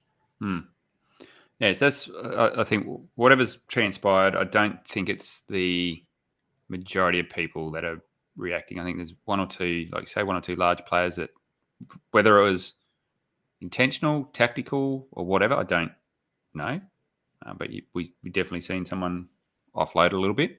That was a good buying opportunity for everyone else that was sitting there waiting. And majority of comments I seen, everyone was happy. Like they're great, picked up some bargains. I still maintain whenever I see anyone commenting anything that is positive about the price of Hex going down, it is fucking cope. I still make that is my position, and I'm not changing it. Like, don't get me wrong, it's bittersweet. So your main bags are getting absolutely slaughtered, and you can add to them, but it doesn't change the fact that you're still getting absolutely slaughtered. So it's a bittersweet thing, like. But I think, I think that's what you mentioned it before. It's if you let your emotions lead your decisions, then you probably wouldn't buy on dips and things like that. So I think you've got to celebrate the little win you get amongst all of that. I don't know if this is a joke comment or not, but 555 Staker Class says Hex will fail. I definitely do not. I definitely do not agree with that. But I know this. I don't want to misrepresent this comment from Flames is not related to anything that we've been talking about or the comments that I just posted. But I just love the word cope, so I'm going to pull that up. Okay. All right. That's all the comments. I just scrolled through them as quickly as I could. Just you've done a good job. So many comments. Someone said. I think it was Franklin said. Just block Eric and move the fuck on.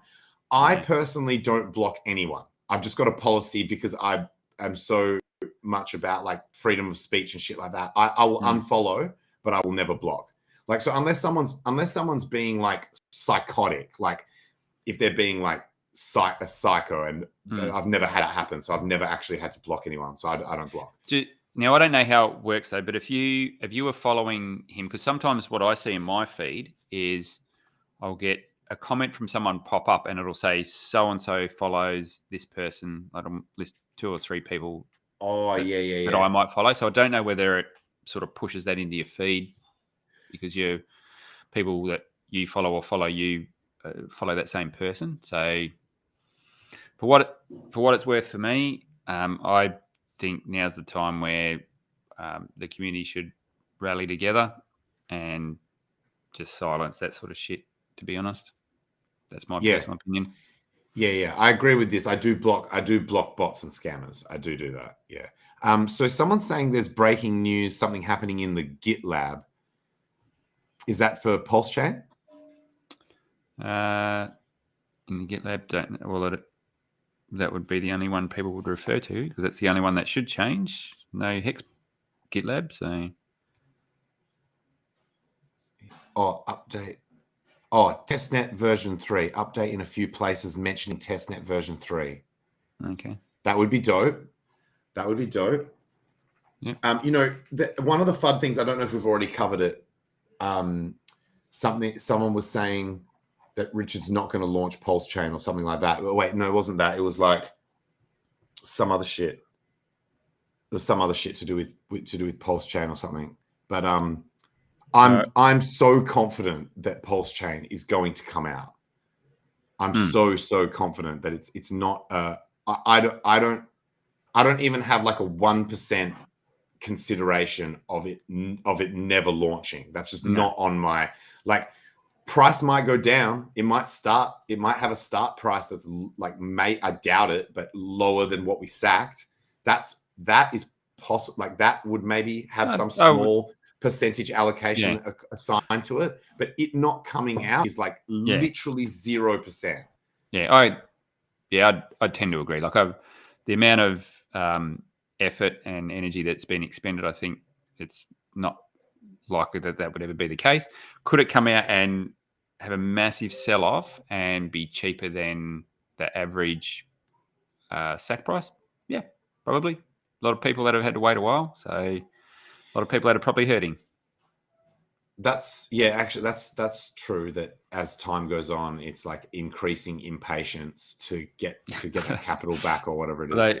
Like what was funny is Steph put a tweet out where he said if anyone's in they're hurting or they want out of their pulse sack, then he would look at an OTC deal to pick up their pulse. And I think he got a few people that reach out to him, but they all wanted like 10x and stuff for what they'd paid. So I don't think anyone's really in a hurry to sell it at market rate or at average sack rate. Wait, so what? Some people were selling them, selling. No, so Steph just put out a comment on Twitter saying, "Look, guys, for anyone that's worried about the FUD or for some reason wants out of their pulse sack, then send me a DM and I'll buy it off you. I'll take it off your hands. We'll come to some agreement." And I think he had a few people reach out to him, but they all wanted like 100x or 10x or whatever. So he was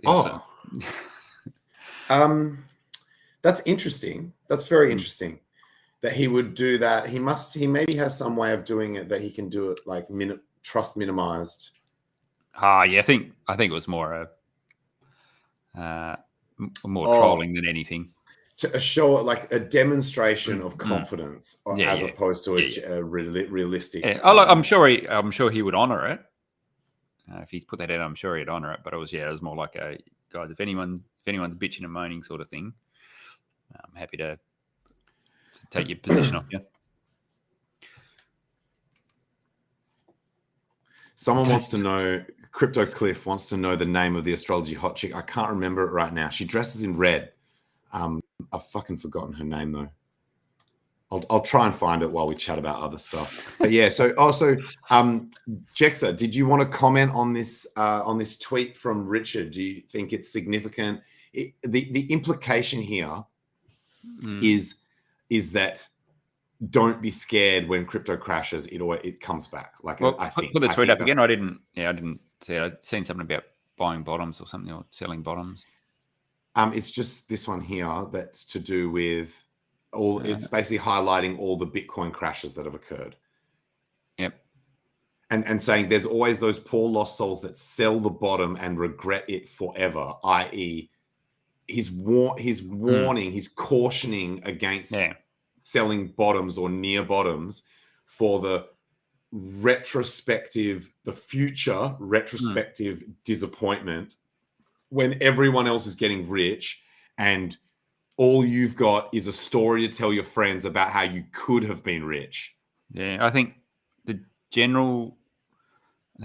if someone was to sell now, they wouldn't buy back in until they felt there was a lot more confidence in the market, at which time they'd probably get maybe half their bag back.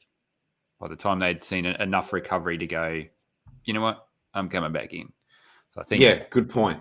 That's the hardest part. That's the hardest part is how, because then you're trying to time markets. You're trying So it's especially if you have to emergency end state to do it, man. Yeah, that's right. But if you sell at that level there, I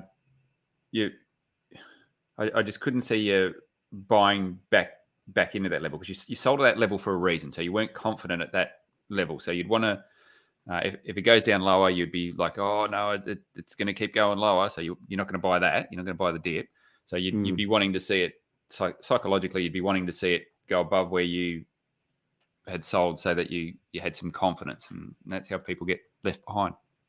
Yeah, 100%. They either get left behind or they give away 30% of their bag, 50% of their bag. I noticed on the Hex 4-hour chart, we actually hit. So I'll actually just show this. So see these green arrows through here. These are significant for the TD indicator. This light green one is a 9. These dark green ones are combo 13, sequential 13, and aggressive 13. So basically, it has managed to complete all 3 of the 3 different types of 13s that you can have, these 13 counts, which are like those extended counts that sometimes occur. And we've also hit the 9 literally on this candle here as well. So according to the TD indicator on the 4-hour, we are really good for a reversal here. Okay, I don't know how to read that, so I'll take your word for it. Yes, yeah. You guys will just have to take my word for that. If you're not familiar with the indicator, you just have to take my word for it. I mean, on the daily, unfortunately, there was a 9 candle here. Now this is already the next red one. So that's theoretically saying that you're going into like a continuation. So like another 8 days of downside. But I really do think that after this capitulation, we could bottom here. Yep. I really hope we do, because we're at this level where we're basically at this level that we've been at. We've been testing this level for a while now. You know what I mean? Yep. So, well, while we're reading tea leaves, I'll bring up so this is the Bitcoin chart that I was talking about. Excuse me. Yep. Can we make that bigger? Can we pop off to the side? Yeah, I think I can put us somewhere else. Like, yep. Okay, so this is a 3-day chart. So up here you see the 3-day chart, and yep, I've got a 21 moving average, but because we're on the 3-day chart, that's the equivalent of 63 days. And then we've got this green line. That's the one we're tracking. So when the yellow line crosses up above the green line, that's historically been when we exit a bear market. So we drop below, battle our way down, have the capitulation, and then once we break from there, that's usually the reversal point. So this was back in December 2013. So let's go to the next wave or cycle. Same thing, dropped below and big capitulation down, crab sideways, then these two crossed up, and that was the signal to go into, as what Richard calls it, it's the plus token rally or whatever we had there. But it basically signaled the bottom. Now that had a big boost that year in particular, that cycle. So where are we nowadays? So we had a little bit of a funny top. We didn't have our blow off top, so ours has stretched out a little bit longer.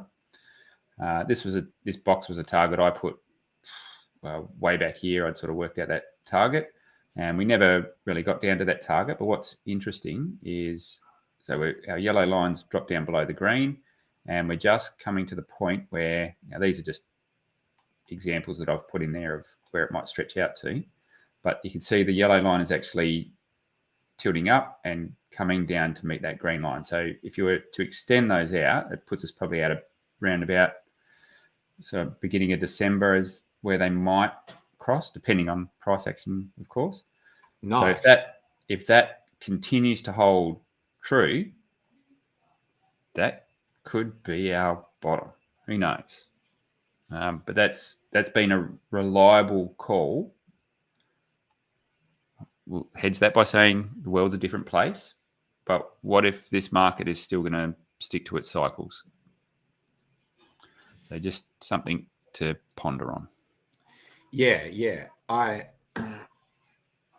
have said, I think I said it last week, or maybe it was on one of my own streams, that the more time that goes on, the more confident I am that we're not going down to 11K. And it's effectively because of these types of things that happen, where it's like that if you grind sideways long enough, you reset your momentum indicators. You absorb all the buy pressure, all the weak hands get shaken out. It's like all of these things, whether they are things that you're looking on chain, on a chart, or just like sentiment, human psychology shit, or just or market cycle shit. Typically in this situation where we've gone down a lot, time is now on our side. Like time is now a winning thing rather than against us. Yep. So I guess that's good news because the going sideways, I think, is the thing that people hate the most. It's boring. And it's uncertain, and you still don't know whether you're going to take another leg down. So people aren't like not willing to buy in. They're like too scared to buy in, but it's just and that's why it takes a while to build out of it, because then you look at that market psychology chart. It's people think it's a fake rally. They think it's like a bear rally, and it's going to crash back down again. So that's what I was saying about people lose 30 to 50% of their bag at these points if they sell, because they're waiting for that, and this is what's going through their mind. Oh no, this is just another bear rally. It's going to crash back down again. I'm not going to go in, and it's not until it gets away from them that they go, okay, maybe exactly that was the time. I have found that. So I decided a few weeks ago. I'm not sure if I mentioned on any videos. I'm pretty sure I did actually. Yeah. Actually, I've got videos on my channel about this. That basically, in sideways markets, the people who make the most money are market makers, because you've got a range effectively, and then you're just making money as people are buying and selling within that range. And so I've got a few videos, I think there's 2, on how I was choosing the LPs that I was getting involved with to do that kind of thing. And I think psychologically it also helps a lot, because rather than being like, oh man, this sideways, I just need it to end so I can make a trade, or like I can make some gains or whatever. You are actually, even though I still find sideways markets annoying, but every day you're like, oh, I've made yield. Like I've made real yield out of this choppy nonsense. So yeah, I think psychologically and financially, being a market maker is quite beneficial in sideways markets, and you get to learn how to do it as well when it's not so volatile, and especially with if you're doing it on Uniswap and things like that, you can take out that impermanent loss risk, or you can go across to some of the ETH forks and go your hardest over there. You got free money over there you can test it out with. Yeah, exactly right. That is what I was doing as well. Yeah, doing it like treating those forks like test nets, and just playing around. So Sorry, I think I've got a crazy dog barking in the background. Let me know if you can hear that. If you can, I can, but it's not intrusive to the stream, I don't think. Cool. And I don't know, with all the time changes, I'm not sure how long we can run for before we start stepping on people's toes. I think we've got maybe 20 minutes we can keep.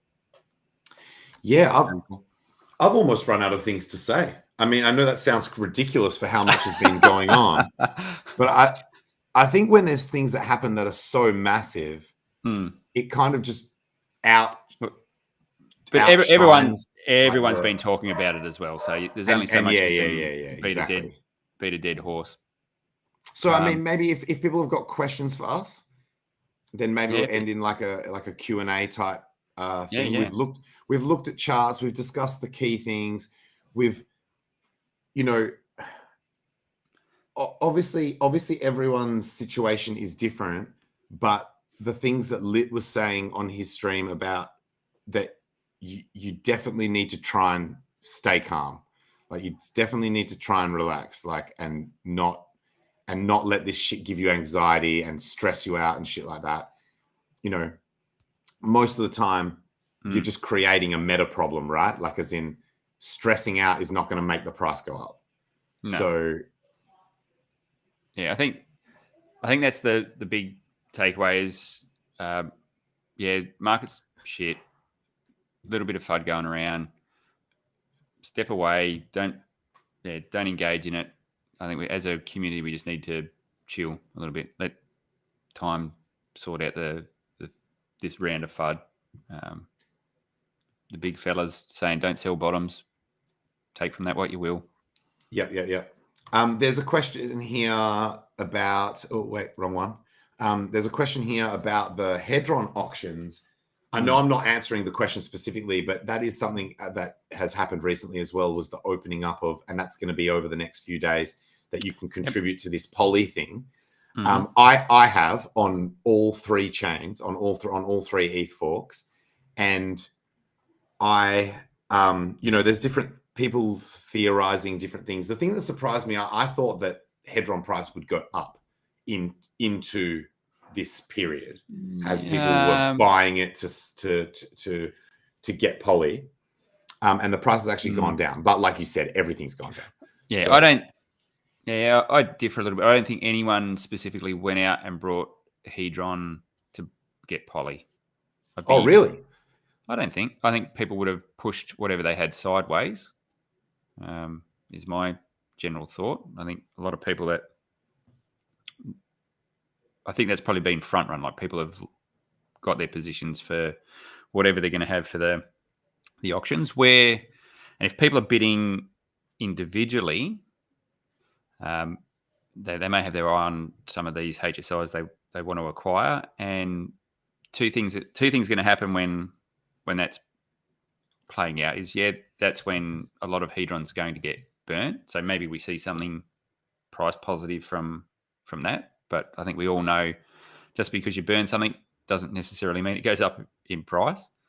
You need people to buy on market for things to go up in price. But hey, it might have that positive effect.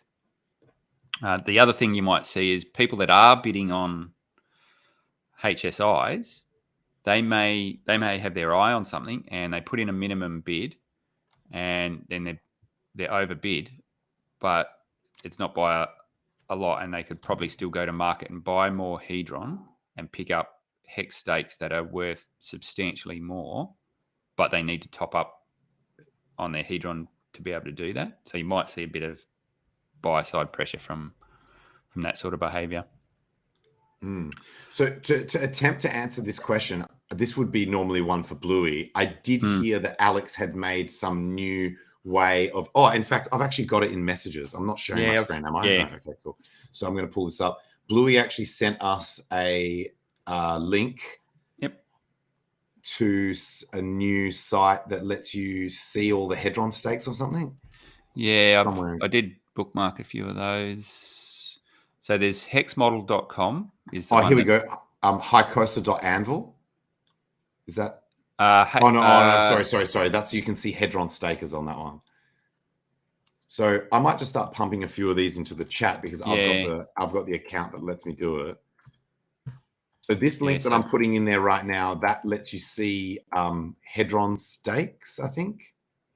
Yeah, so that was and that was Icosa the stakes and Maximus stuff. guy. That was the Maximus guys that put that one together.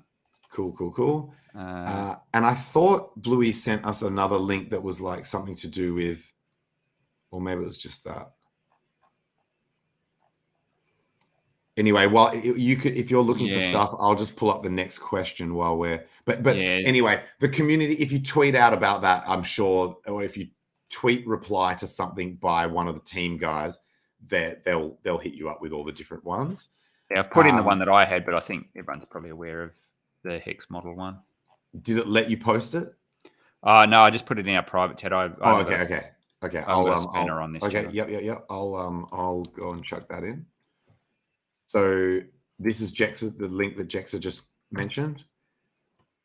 Then this question about off ramps, even though technically at the moment there's still no bridges that I'm aware of that that work, or maybe there is, but I haven't tested them myself to be able to say that they're G.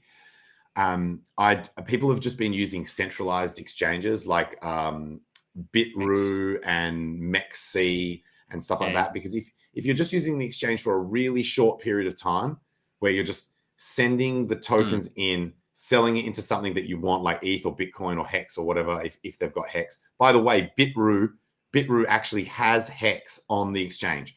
So if what you want to do is get your shit from one of these other chains, although that Bitroo's only got Ethereum work, not fair. So, but if you wanted to sell your Ethereum proof of work token to buy Hex, you could actually do it all on that Bitroo exchange, extract it and do it.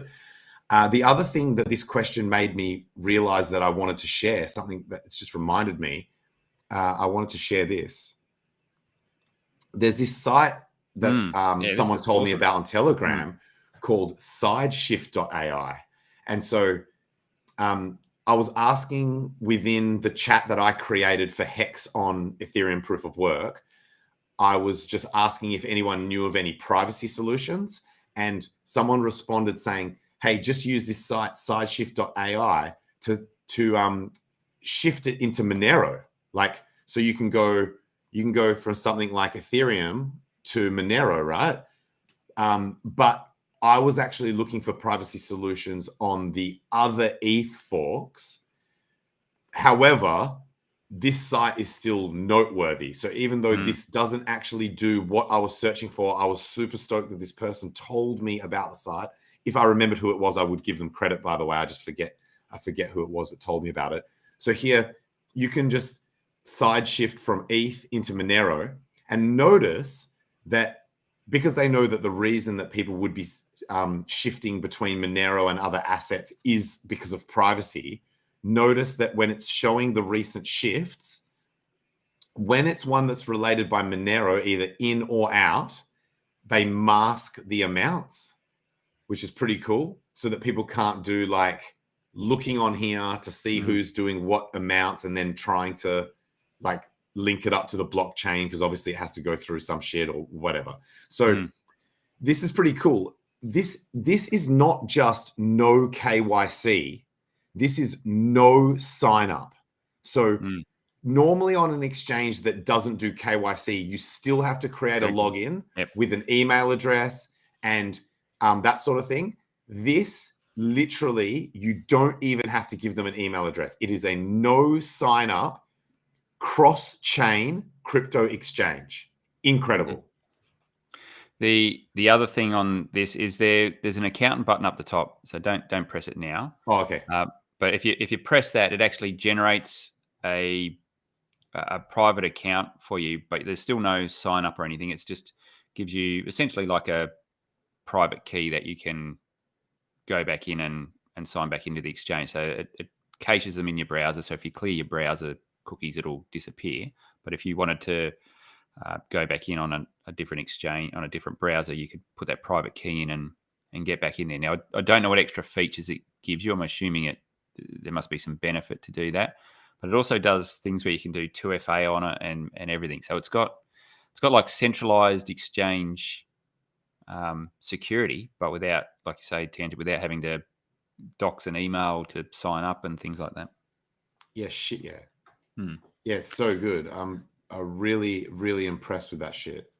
So, next question. I've got no idea how good the rates are or anything. I've got to be honest, I haven't done a swap on it yet. They claim that it's like the best rate, like as in it's like good market rates, but obviously we can't just take their word for it. That's a good point. That would be something worth checking out. So then I'm just checking whether there's any more questions. Thanks, Jexa, by the way, for telling me not to click the account button, because even though I haven't used it before on this particular computer, I think it does. Yeah, it would be something that would be specific to me. So here we go.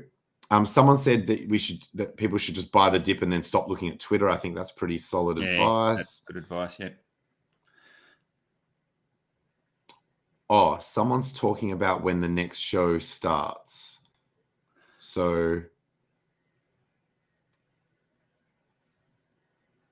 oh, that's right. Yeah, that's why day 43 told us to start at 6:30 was because they've got some daylight savings thing going on, so they're starting earlier. Which means I think as long as we wind things up, which is naturally happening anyway. Yeah. Yep. Here's a question from Ted. What would you have told yourself a year ago that you know now that Hex is going to go down 95%? that it's not as bear market proof as what everyone thought. If I had to do it in like a cryptic way where I wasn't allowed to like literally tell myself the future, I would say exactly what Jexa just said. Like, just be like, it's not as bear market proof as you once thought. Like, do you know what I mean? Like waking up in cold sweats, like looking outside to see if my Lambo's still there. Like just, yeah. That's funny. Get banned from Twitter. Someone tweeted out that there's been like a record high Twitter usage since Elon Musk bought it. No, yeah. When you get banned from Twitter on purpose, I think it's called Twitter side.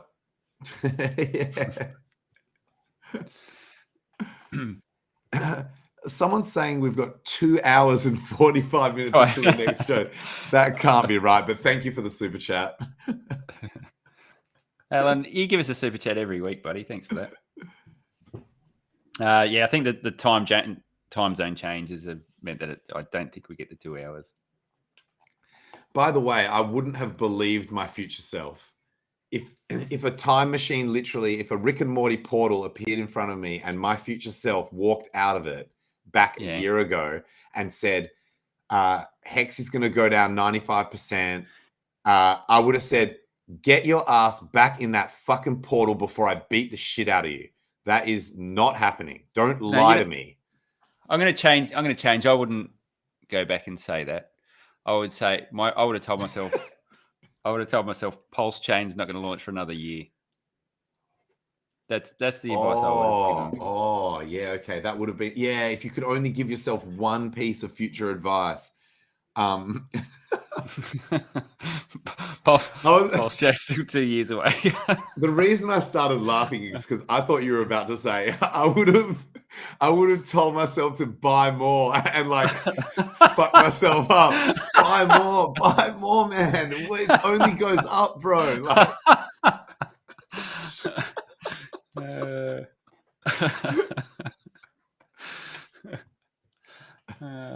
so then, in the show, Pulse Chain launched before, after documentary. That's another interesting one. I encourage people to follow the Highest of Stakes Twitter handle. They've only got something like, I think they've only got something like somewhere between 10 and 20,000 followers, and it should be like 100,000 followers. You know what I mean? Where's that on Twitter or YouTube?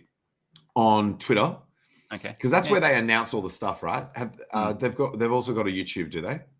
Don't know. No, I wasn't sure what you meant.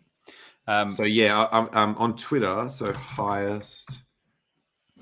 I just noticed the Highest of Stakes documentary. They've got Oh, sorry, it's more than 20K. It's 24K. I thought that should probably be a lot higher for the amount of this is a defining I want to say defining moment, but I think this is a defining epoch. Like product, like consolidation, or like it's like this story that they are telling is like defines or encapsulates, maybe is the word I was looking for. This thing encapsulates the journey that we have been on so far. I think there's something very special about it, and I think regardless of how much of that journey you guys have been on, whether you've been on it right from the start like us, or joined part way, I really think there's something very special about this video. Like when you see the production quality and like this thing of how they had the they had a fucking orchestra to make the soundtrack or parts of the soundtrack, and just absolutely hectic, just absolutely hectic. So they've got some, they sent out some tweet about, and it's not an NFT or anything they're trying to flog, but apparently there's they said box set or something like that, where there's the chance to get a hold of in there. I think they termed it like a piece of history or something like that. So I don't know what it is. You had to give them an email address to participate in it. So if you're into that kind of thing, knock yourself out. You know what's I just stumbled across this tweet where they said, do you want to help the movie? We need the top 5 clips where Richard Hartwin like flexes his IQ in 1 or 2 sentences, right, or less, for a montage. So I'm thinking, rather than waiting for the video, you can go through this tweet. There's 89 comments on here. These will be the short clips that the Hex community believes are Richard's most powerful, hard-hitting statements. So after this stream, I'm probably going to, go through those 89 comments and get inspired, renew my RH maxiness. That support level's holding, by the way, for now. Nice. Well, I think we've seen peak FUD for now, so yeah. So boom, Moore's looking good. Pulse sec, Pulse SEC, Pulse sec chain. Oh my god, this person's actually made their username and profile picture to be the SEC. Oi, I don't know if you guys know this, but two of the a fake CZ account and a fake Sam Bankman-Fried account started beefing in the comments, where it's like, you want to fight, bro, and shit like that. Like, for anyone who did this is the one and only time that I'm not annoyed at those fake accounts that try to fraudulently be someone that they're not. That is hilarious. That is fucking hilarious. Because to the untrained eye, you would just see, you'd be reading the thread and you would think it's actually them. Yeah, you got to do a double take and check the handles, don't you? Oh, Tolek fucking bringing the fire. Fuck Pulse Chain. Fuck Pulse Chain. Look, I will admit that Matic. So this is something I was actually watching, was because I personally believe that you only need 1 or 2 coins to be pumping, right? To go up and stay up, to start giving people FOMO, so that they're like, oh, I want mad gains, right? And so Doge and Matic both had extreme, and my TA actually called this top, or called the resistance at least. But this sort of run up, and the fact that it hasn't completely crumpled on itself under all of this stuff that's going on, again, relative strength, staying up. This run was massive. I think Doge, the Doge Doge did a one was 2x. more. Yeah, that was more based Doge off was, of Twitter, though. Elon buying Twitter. Yes, Yeah. absolutely. So there was fundamental thing. So here's the Doge one. That was roughly a 2x, and that's been pulling back, but it's still over 10 cents. And so I am actually actively keeping an eye on these coins that have pumped, even though they're not ones that I would personally buy, because of the fact this thing that I just mentioned about how it can induce FOMO into others. So I get it. Like, so this comment from Tolek, it's always easy to point to the project that's pumping and be like, oh, you were all fools to buy whatever shitcoin A, shitcoin B, whatever you happen to buy. Look at this project over here that's pumping. But it's impossible to just always be on the project that pumps, right? Like it's not possible to just continuously jump from the fastest train to the fastest train to the fastest train. So I would rather stay in something like Hex that I'm confident will come back in the next bull market than trying to like guess the shit, like play guess the shit coin. Yeah. So people do that. They do a lot of chasing. And so then you go, oh, okay, well, how do you stop doing the chasing? And the only way to stop doing that is to heavily embed yourself in a community. So if you're heavily embedded in Hex and Pulse, you know what the flow of things that are going on. You know many of the developers and what they're working on. So you basically got that alpha and you're one step ahead. Whereas if you're sitting over here and you're not part of that community and you're seeing something pump, then you're trying to jump in and you've got no idea why it's pumping or what's going on. You're just chasing green candles. Exactly. So there is so much opportunity that's been placed at your feet within our community.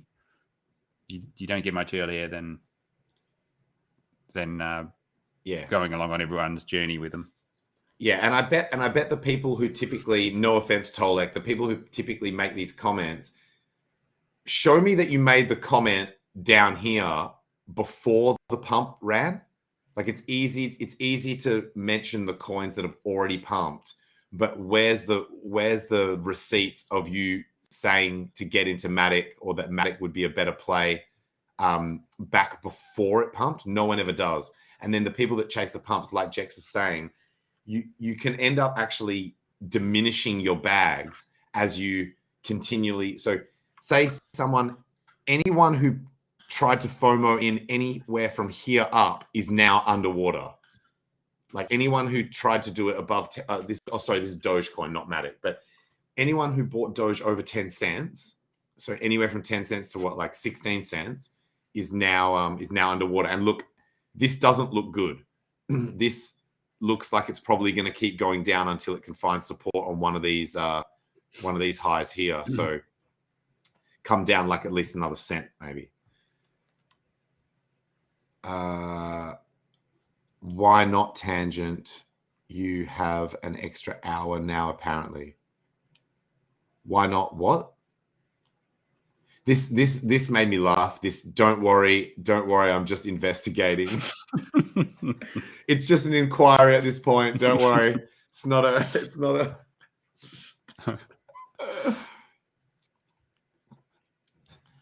Elon tweetbot. So then look at this.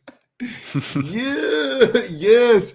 Just play those subpoenas are just them. Is just the SEC doing its due diligence before it buys in hard on Hanks. It's like they're doing a Slack version of due diligence. Like, you know, when I tweet out with a question rather than trying to work it out myself, where I'm like, guys, I need a link to this shit. Please, someone hit me up. Like that. This is the SEC's version of that, where they could go online and do research, but they're like, we might as well just fucking subpoena people, get them to tell us about Hex, that we can buy in.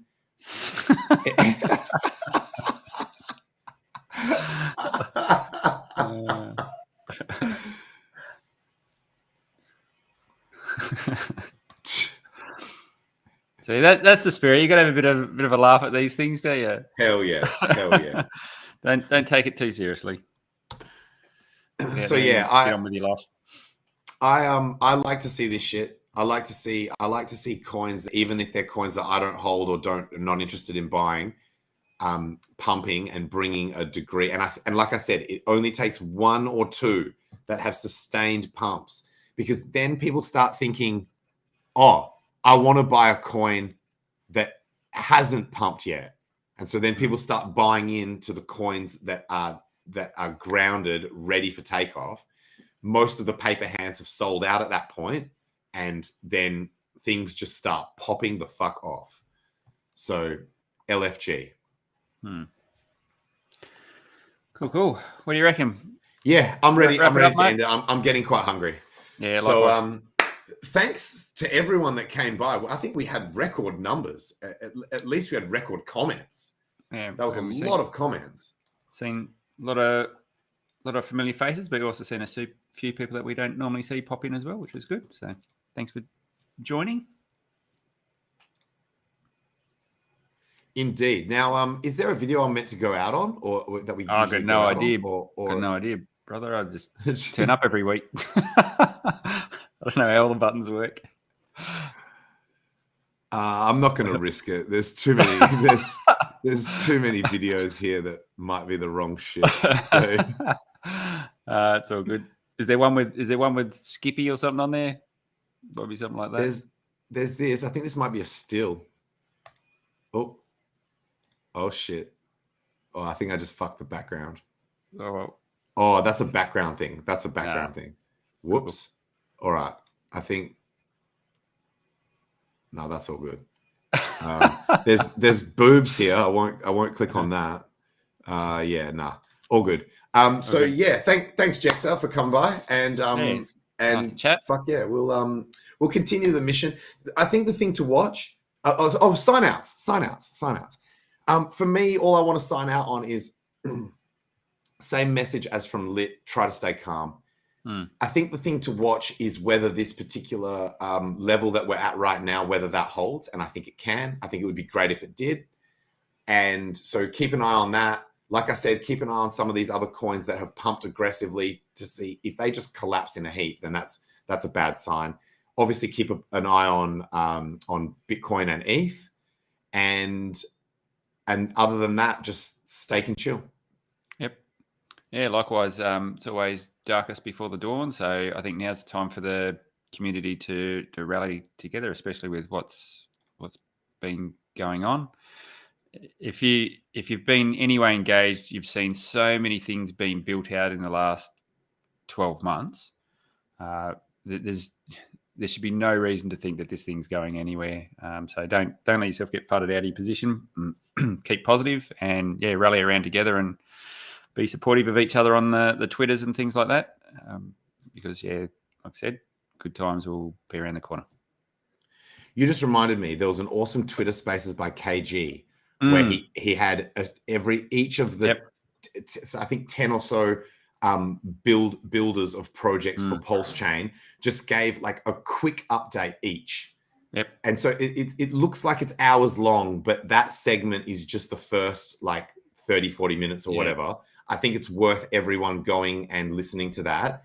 It will make you bullish. Like it will reinstill the excitement of Pulse Chain and that sort of thing. Yeah, it's really good. Yep. Cool. Yeah, no, that was good. Go listen to that. Go watch the RG Lit vid, at least the first half of that, because that was when they were talking about a few important things. But yeah, there's some good level heads out there. So if you're feeling fudded or whatever, tune into the right people. Hell yes. All right. See you, Jexa, Cheers, and see you, everyone in the chat. And out. I think we're still live, dude. Hello, everyone. So Tangent bailed, and he's left it live. So I don't know how we switch that off. But yeah, bye for now, guys.